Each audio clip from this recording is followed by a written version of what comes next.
ఖమ్మం ప్రకాష్ నగర్ బ్రిడ్జిపై 9 మంది చిక్కుకుపోయారు. గంటకు మున్నేరు వరద ఉధృతి పెరగడంతో వరదలో చిక్కుకున్న వారు భయాందోళనకు గురవుతున్నారు. వరదలో చిక్కుకొని 4 గంటలు అవుతున్నా అధికారులు పట్టించుకోవడం లేదని వారి బంధువులు ఆందోళన చెందుతున్నారు. తమ వారిని రక్షించాలని వారు కోరుతున్నారు.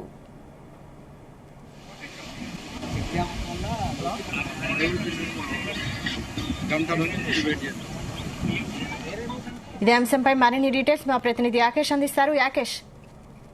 వైశాలి, ఖమ్మం నగరంలో మున్నేరు వరద ఉధృతి గంటకు పెరుగుతుంది. దీంతో సమీపంలోని లోతట్టు ప్రాంత ప్రజలంతా భయంతో గడుపుతున్నటువంటి పరిస్థితి కనిపిస్తా ఉంది. ఈ నేపథ్యంలోనే ఖమ్మం నగరంలో ఉన్నటువంటి ప్రకాష్ నగర్ ఆ బ్రిడ్జి మీద వరద ఉధృతి పెరుగుతా ఉంది. అయితే ఆ ప్రకాష్ బ్రిడ్జి మీద నుంచి ఖమ్మం లోనికి వస్తున్నటువంటి క్రమంలో ఒక్కసారిగా వరద ఉధృతి పెరుగుతుంది. ఈ క్రమంలో బ్రిడ్జిపై ప్రయాణం చేస్తున్నటువంటి 9 మంది కూడా అక్కడే నిలిచిపోయారు. వరద ఉధృతి భారీగా ఉన్న నేపథ్యంలో ఎటు వెళ్ళలేక ఆ బ్రిడ్జి మధ్యలోనే చిక్కుకుపోయారు.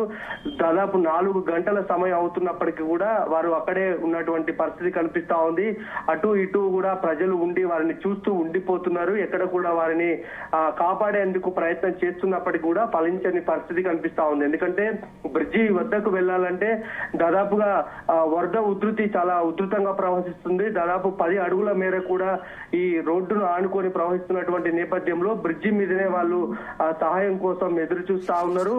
ఎవరన్నా తమ కోసం వస్తారో అని ఎదురు చూస్తున్నప్పటికీ కూడా ఎవరు తమ వద్దకు రాకపోయినటువంటి నేపథ్యంలో భయంతో గడుపుతున్నటువంటి పరిస్థితి కనిపిస్తా ఉంది. కుటుంబ సభ్యులకు ఫోన్ ద్వారా సమాచారం ఇచ్చినప్పటికీ వాళ్ళంతా అక్కడికి చేరుకున్నారు. తమ వారిని కాపాడాలంటూ సహాయం కోసం అధికారుల వద్ద వేడుకుంటున్నప్పటికీ కూడా ఎవరు ప్రస్తుతానికైతే సహకరించలేదు. అంటే రెస్క్యూ టీమ్స్ కూడా అక్కడికి వెళ్ళలేని సిచ్యువేషన్ అక్కడ ఉందని చెప్పుకోవచ్చు.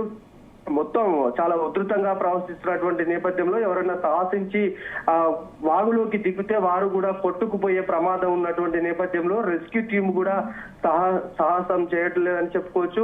ఈ నేపథ్యంలోనే వారు సహాయం కోసం ఎదురు చూస్తున్నటువంటి పరిస్థితి. కుటుంబ సభ్యులైతే భయాందోళనకు గురవుతున్నారు. ప్రస్తుతానికి వారు బయటికి కనిపిస్తున్నప్పటికీ కూడా వాళ్ళని ఆనుకొని నీరు ప్రవహిస్తున్నటువంటి నేపథ్యం ఉన్నది. ఏ క్షణమైనా వాళ్ళు వరదలో గల్లంతే అవకాశం ఉందని కుటుంబ సభ్యులు ఆందోళన వ్యక్తం చేస్తున్నారు. అయితే ఇప్పటికే రెస్క్యూ టీమ్స్ అక్కడికి చేరుకున్నాయి. తమ వల్ల కాకపోయినటువంటి నేపథ్యంలో ఆ ప్రభుత్వానికి ఒక హెలికాప్టర్ ని పంపించి తమను రక్షించాలని బంధువులు కోరుతున్నారు. అధికారులు కూడా అదే ప్రయత్నంలో ఉన్నట్టు తెలుస్తా ఉంది. ఇప్పటికే డిప్యూటీ సీఎం బట్టి విక్రమార్క కూడా ఈ ప్రాంతంలోనే ఉన్నారు. ఎప్పటికప్పుడు అధికారులను అప్రమత్తం చేసి ఆయన ముందుకు వెళ్తున్నప్పటికీ కూడా హెలికాప్టర్ రావడం అంటే దాదాపు రాష్ట్ర వ్యాప్తంగా కూడా ఇదే పరిస్థితి ఉన్నటువంటి నేపథ్యంలో అనేక మంది కూడా ఈ వరదలలో చిక్కుపోయారు. వారందరినీ కాపాడాలంటే పెద్ద ఎత్తున కూడా హెలికాప్టర్లు అందుబాటులో ఉండాలి. ఎప్పటికప్పుడు తక్షణమే స్పందించి వారి ఆ ప్రాంతాలకు తరలించే అవకాశం ఉండదు కనుక ఇంకా ఆ ప్రస్తుతానికైతే వారి సహాయం కోసం ఎదురు చూస్తా ఉన్నారు. అధికారులు కూడా ఆ ప్రయత్నాలు వాళ్ళని రక్షించేందుకు ప్రయత్నాలు చేస్తారని చెప్పుకోవచ్చు.